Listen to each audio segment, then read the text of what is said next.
Kitab Rut. Pada zaman para hakim memerintah, ada kelaparan di tanah Israel. Lalu pergilah seorang dari Betlehem Yehuda, beserta istrinya dan kedua anaknya laki-laki, ke daerah Moab untuk menetap di sana sebagai orang asing. Nama orang itu ialah Elimelek, nama istrinya Naomi, dan nama kedua anaknya Mahlon dan Kilion. Semuanya orang-orang Efrata dari Betlehem Yehuda. Dan setelah sampai ke daerah Moab, diamlah mereka di sana. Kemudian matilah Elimelek, suami Naomi, sehingga perempuan itu tertinggal dengan kedua anaknya. Keduanya mengambil perempuan Moab. Yang pertama bernama Orpa, yang kedua bernama Ruth. Dan mereka diam di situ kira-kira 10 tahun lamanya. Lalu matilah juga keduanya, yakni Mahlon dan Kilion, sehingga perempuan itu kehilangan kedua anaknya dan suaminya. Kemudian berkemaslah ia dengan kedua menantunya, dan ia pulang dari daerah Moab, sebab di daerah Moab ia mendengar bahwa Tuhan telah memperhatikan umatnya dan memberikan makanan kepada mereka. Maka berangkatlah ia dari tempat tinggalnya itu bersama-sama dengan kedua menantunya. Ketika mereka sedang di jalan untuk pulang ke tanah Yehuda, berkatalah Naomi kepada kedua menantunya itu, "Pergilah, pulanglah masing-masing ke rumah ibunya. Tuhan kiranya menunjukkan kasih-Nya kepadamu, seperti yang kamu tunjukkan kepada orang-orang yang telah mati itu dan kepadaku. Kiranya atas karunia Tuhan kamu mendapat tempat perlindungan masing-masing di rumah suaminya." Lalu diciumnyalah mereka, tetapi mereka menangis dengan suara keras dan berkata kepadanya, "Tidak, kami ikut dengan engkau pulang kepada bangsamu." Tetapi Naomi berkata, "Pulanglah anak-anakku. Mengapakah kamu turut dengan aku? Bukankah tidak akan ada lagi anak laki-laki yang kulahirkan untuk dijadikan suamimu nanti? Pulanglah anak-anakku, pergilah, sebab sudah terlalu tua aku untuk bersuami. Seandainya pikirku ada harapan bagiku, dan sekalipun malam ini aku bersuami, bahkan sekalipun aku masih melahirkan anak laki-laki, masakan kamu menanti sampai mereka dewasa? Masakan karena itu kamu harus menahan diri dan tidak bersuami? Janganlah kiranya demikian, anak-anakku. Bukankah jauh lebih pahit yang aku alami daripada kamu? Sebab tangan Tuhan teracung terhadap aku." menangis pula mereka dengan suara keras. Lalu Orpa mencium mertuanya itu minta diri, tetapi Rut tetap berpaut padanya. Berkatalah Naomi, "Telah pulang iparmu kepada bangsanya dan kepada para allahnya. Pulanglah mengikuti iparmu itu." Tetapi kata Rut, "Janganlah aku meninggalkan engkau, dan pulang dengan tidak mengikuti engkau. Sebab kemana engkau pergi, ke situ jugalah aku pergi. Dan di mana engkau bermalam, Di situ jugalah aku bermalam. Bangsamu lah bangsaku, dan Allahmu lah Allahku.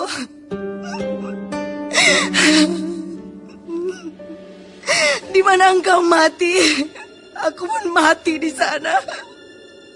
Dan di sanalah aku dikuburkan. Beginilah kiranya Tuhan menghukum aku. Bahkan lebih lagi daripada itu, jikalau sesuatu apapun memisahkan aku dari engkau selain daripada mau. Ketika Naomi melihat bahwa Ruth berkeras untuk ikut bersama-sama dengan dia, berhentilah ia berkata-kata kepadanya. Dan berjalanlah keduanya sampai mereka tiba di Betlehem. Ketika mereka masuk ke Betlehem, gemparlah seluruh kota itu karena mereka. Dan perempuan-perempuan berkata, Naomi kah itu? tetapi ia berkata kepada mereka, Janganlah sebutkan aku Naomi, sebutkanlah aku Mara. Sebab yang Maha Kuasa telah melakukan banyak yang pahit kepadaku. Dengan tangan yang penuh aku pergi, tetapi dengan tangan yang kosong Tuhan memulangkan aku. Mengapakah kamu menyebutkan aku Naomi? Karena Tuhan telah naik saksi menentang aku, dan yang Maha Kuasa telah mendatangkan malapetaka kepadaku. Demikianlah Naomi pulang bersama-sama dengan Ruth, perempuan Moab itu, menantunya, yang turut pulang dari daerah Moab. Dan sampailah mereka ke Betlehem pada permulaan musim menuai jelai.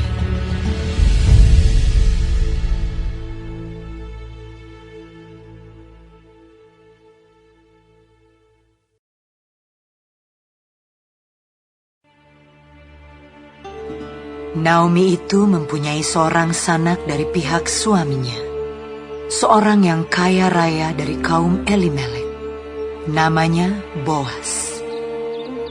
Maka Ruth, perempuan Moab itu, berkata kepada Naomi, Biarkanlah aku pergi ke ladang, memungut bulir-bulir jelai di belakang orang yang murah hati kepadaku. Dan sahut Naomi kepadanya, Pergilah anakku. Pergilah ia, lalu sampai di ladang dan memungut jelai di belakang penyabit-penyabit.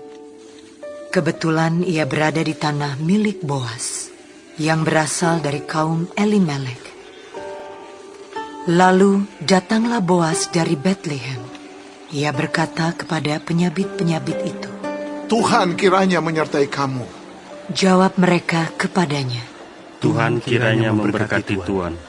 Lalu kata Boas kepada bujangnya yang mengawasi penyabit-penyabit itu, Dari manakah perempuan ini?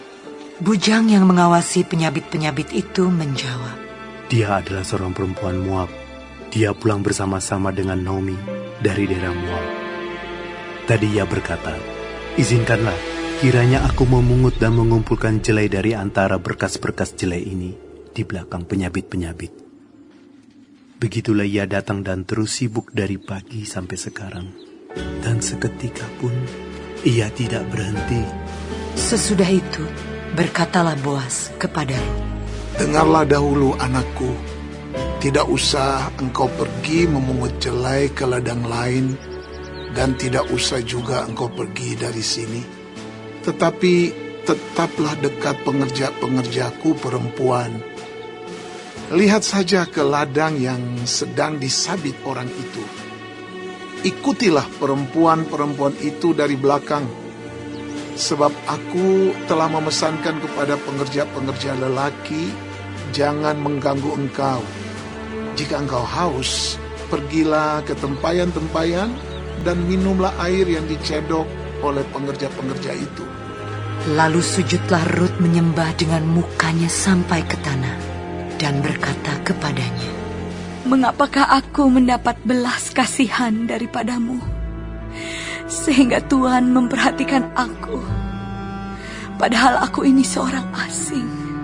Boas menjawab, Telah dikabarkan orang kepadaku dengan lengkap segala sesuatu yang engkau lakukan kepada mertuamu sesudah suamimu mati. Dan bagaimana engkau meninggalkan ibu bapamu dan tanah kelahiranmu serta pergi kepada suatu bangsa yang dahulu tidak engkau kenal. Tuhan kiranya membalas perbuatanmu itu, dan kepadamu kiranya dikaruniakan upahmu sepenuhnya oleh Tuhan Allah Israel, yang di bawah sayapnya engkau datang berlindung. Kemudian berkatalah Rut, Memang aku mendapat belas kasihan daripadamu ya Tuanku. Sebab Tuhan telah menghiburkan aku dan telah menenangkan hati hamba-Mu ini. Walaupun aku tidak sama seperti salah seorang hamba-hamba-Mu perempuan. ketika sudah waktu makan, berkatalah Boas kepadanya, Datanglah kemari, makanlah roti ini, dan celupkanlah suapmu ke dalam cuka ini. Lalu duduklah ia di sisi penyabit-penyabit itu, dan Boas mengunjukkan bertih gandum kepadanya. Makanlah Rut sampai kenyang, bahkan ada sisanya. Setelah ia bangun untuk memungut pula, maka Boas memerintahkan kepada pengerja-pengerjanya, Dari antara berkas-berkas itu pun ia boleh memungut, janganlah ia diganggu. Bahkan, haruslah kamu dengan sengaja menarik sedikit-sedikit dari onggokan jelai itu untuk dia dan meninggalkannya, supaya dipungutnya. Janganlah berlaku kasar terhadap dia. maka ia memungut di ladang sampai petang. Lalu ia mengirik yang dipungutnya itu, dan ada kira-kira seeva jelai banyaknya. Diangkatnyalah itu, lalu masuklah ia ke kota. Ketika mertuanya melihat apa yang dipungutnya itu, dan ketika dikeluarkannya dan diberikannya kepada mertuanya sisa yang ada setelah kenyang itu, maka berkatalah mertuanya kepadanya, Di mana engkau memungut dan di mana engkau bekerja hari ini? Diberkatilah kiranya orang yang telah memperhatikan engkau itu. Lalu diceritakannya kepada mertuanya itu pada siapa ia bekerja. Katanya, Nama orang pada siapa aku bekerja hari ini ialah Boas. sesudah itu berkatalah Naomi kepada menantunya, Diberkatilah kiranya orang itu oleh Tuhan yang rela mengaruniakan kasih setianya kepada orang-orang yang hidup dan yang mati. Lagi kata Naomi kepadanya, Orang itu kaum kerabat kita. Dialah salah seorang yang wajib menebus kita. Lalu kata Rut, perempuan Moab itu, Lagi pula ia berkata kepadaku, Tetaplah dekat pengerja-pengerjaku sampai mereka menyelesaikan seluruh penyabitan ladangku. Lalu berkatalah Naomi kepada Rut, menantunya itu, Ya anakku, sebaiknya engkau keluar bersama-sama dengan pengerja-pengerjanya perempuan, supaya engkau jangan disusahi orang di ladang lain. Demikianlah Rut tetap dekat pada pengerja-pengerja perempuan Boas untuk memungut, sampai musim menuai jelai dan musim menuai gandum telah berakhir. Dan selama itu ia tinggal pada mertuanya.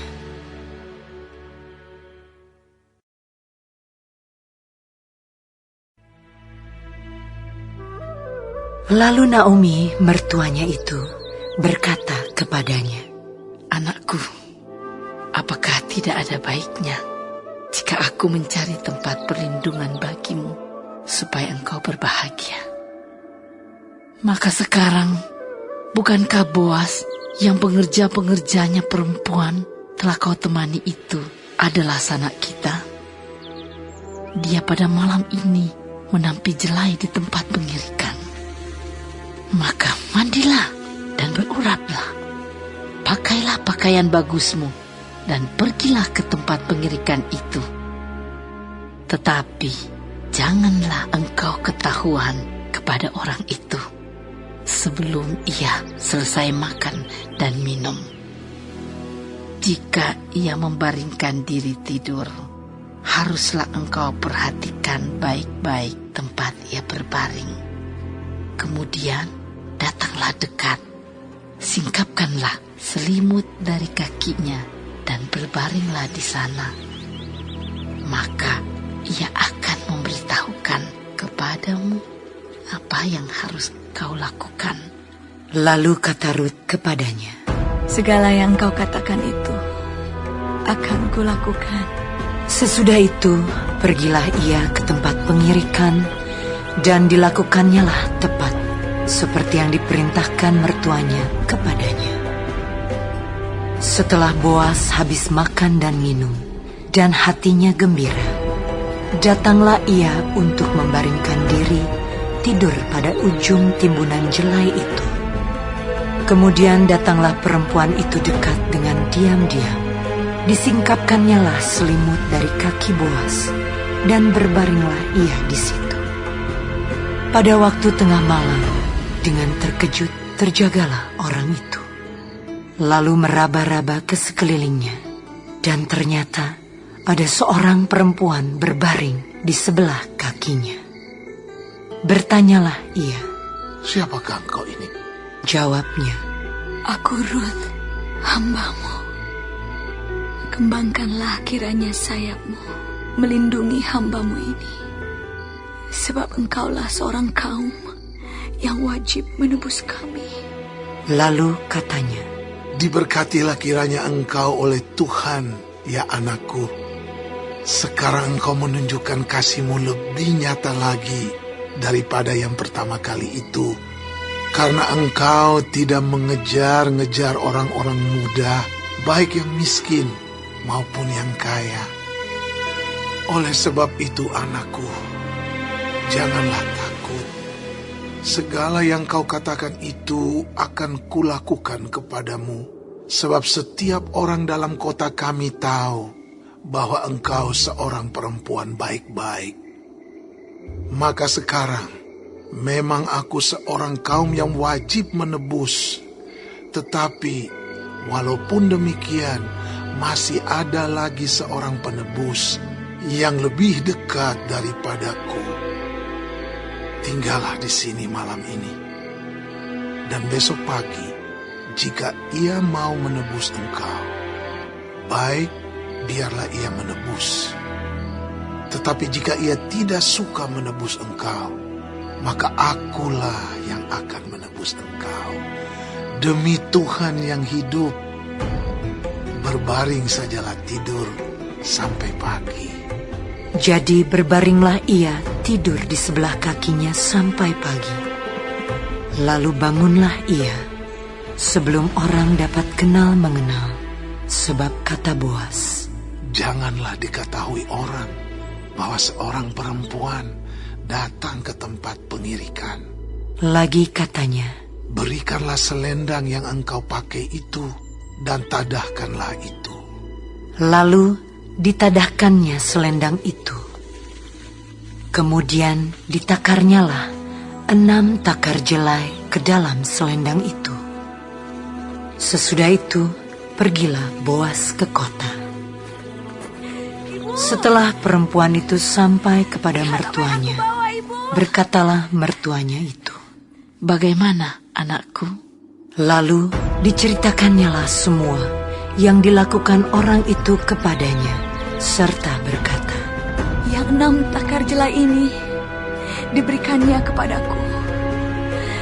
Sebab katanya, engkau tidak boleh pulang kepada mertuamu dengan tangan hampa.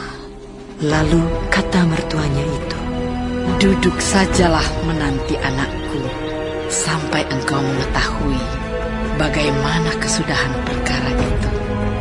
Sebab orang itu tidak akan berhenti sebelum diselesaikannya perkara itu pada hari ini juga.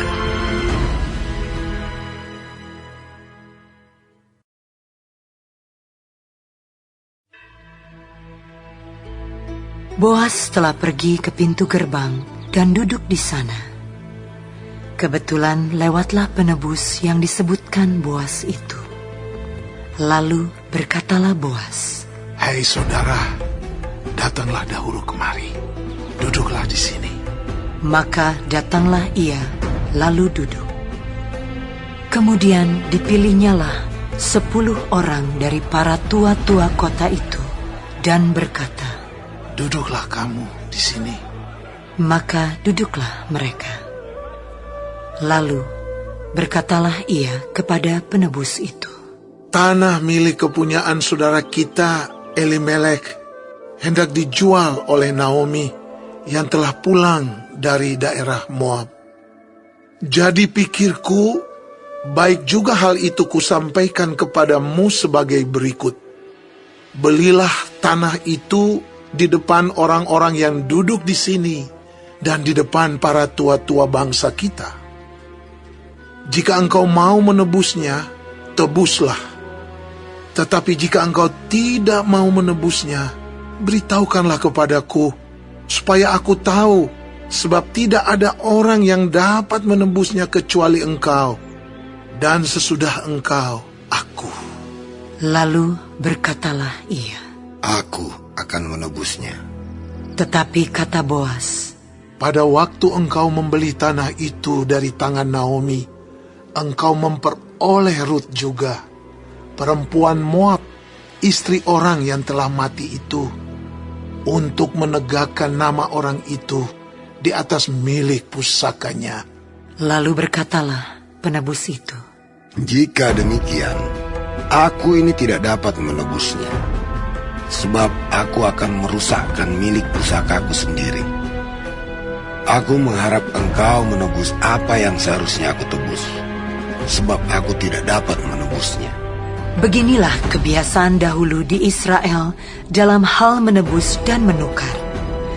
Setiap kali orang hendak menguatkan sesuatu perkara, maka yang seorang menanggalkan kasutnya sebelah dan memberikannya kepada yang lain.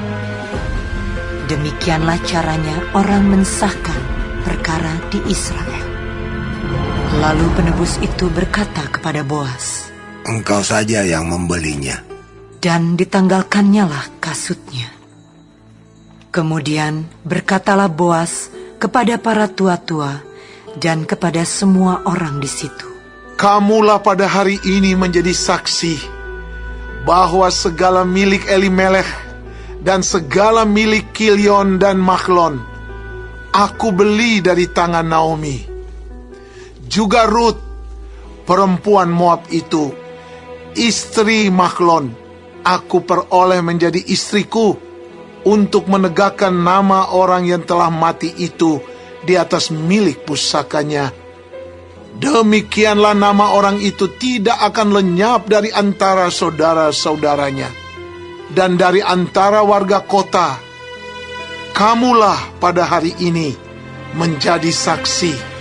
dan seluruh orang banyak yang hadir di pintu gerbang dan para tua-tua berkata, Kamilah menjadi saksi. Tuhan kiranya membuat perempuan yang akan masuk ke rumahmu itu sama seperti Rahel dan Lea, yang keduanya telah membangunkan umat Israel. Biarlah engkau menjadi makmur di Efrata, dan biarlah namamu termasyur di Bethlehem. Keturunanmu kiranya menjadi seperti keturunan Peres, yang dilahirkan Tamar bagi Yehuda, oleh karena anak-anak yang akan diberikan Tuhan kepadamu dari perempuan muda ini. Lalu Boas mengambil Rut, dan perempuan itu menjadi istrinya, dan dihampirinyalah dia. Maka atas karunia Tuhan, perempuan itu mengandung, lalu melahirkan seorang anak laki-laki. Sebab itu, perempuan-perempuan berkata kepada Naomi, Terpujilah Tuhan yang telah rela menolong engkau pada hari ini dengan seorang penebus.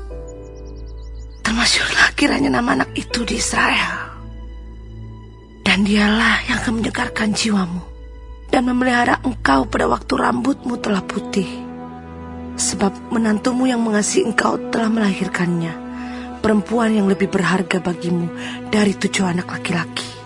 Dan Naomi mengambil anak itu, serta meletakkannya pada pangkuannya, dan dialah yang mengasuhnya. Dan tetangga-tetangga perempuan memberi nama kepada anak itu. Katanya, pada Naomi telah lahir seorang anak laki-laki. Lalu mereka menyebutkan namanya Obed. Dialah ayah Isai, ayah Daud. Inilah keturunan Peres. Peres memperanakan Hezron. Hezron memperanakan Ram. Ram memperanakan Aminadab. Aminadab memperanakan Nahason. Nahason memperanakan Salmon. Salmon memperanakan Boas.